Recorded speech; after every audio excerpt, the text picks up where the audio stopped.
ქართულ მართვის მოწმობას კიდევ ერთი ევროპული ქვეყნის აღიარება აქვს. ქვეყნებს შორის ეროვნული მართვის მოწმობების ურთიერთაღიარებისა და გადაცვლის შესახებ შეთანხმებას ხელი საბერძნეთში მოეწერა. ხელშეკრულება კი პარლამენტმა ხმათა უმრავლესობით უკვე დაამტკიცა. მნიშვნელოვანი მიღწეული შედეგი არის და კარგი გადადგმული ნაბიჯი ჩვენს ქვეყნებს შორის ორმხრივ ურთიერთობებში. ეს ძალიან მნიშვნელოვანი არის ჩვენი თანამემამულეებისთვის, საქართველოს საბერძნეთში მცხოვრები საქართველოს მოქალაქეებისთვის. ხელშეკრულების მიხედვით საბერძნეთში მცხოვრები ქართველები ქართულ მართვის მოწმობას ბერძნულში მარტივად ბიუროკრატიული პროცედურების გარეშე გადაცვლიან. ეს კანონი ძალიან დიდ ეხმარება ძალიან ქართველ ემიგრანტებს იმ თვალსაზრისით, რომ არ მოუწევთ ჩაბარება თავიდან გამოცდების გარეშე შეუძლიათ მივიდნენ და ჩაანაცვლონ ქართული მართვის მოწმობა ბერძნულით.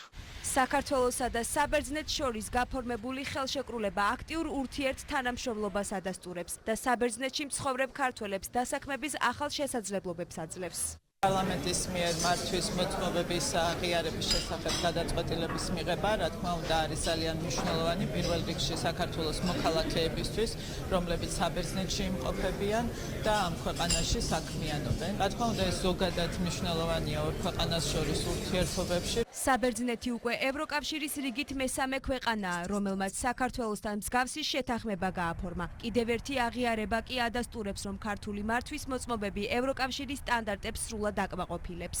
ეს არის ძალიან მნიშვნელოვანი ფაქტი, ვინაიდან ჩვენს მოქალაქეებს გაუადვილებს იმ ქვეყანაში დასაქმებას, მათ შეეძლებათ, რომ ქართული მართვის მოწმობა ყოველგვარი გამოცდების გარეშე გადაცვალონ ანალოგიურ კატეგორიის მართვის მოწმობაში. საქართველოსა და საბერძნეთის მთავრობებს შორის შეთანხმება გასულ წელს გაფორმდა. შინაგან საქმეთა სამინისტრო მართვის მოწმობების ურთიერთაღიარებისა და გადაცვლის შესახებ მოლაპარაკებებს ევროკავშირის სხვა ქვეყნებთანაც აწარმოებს.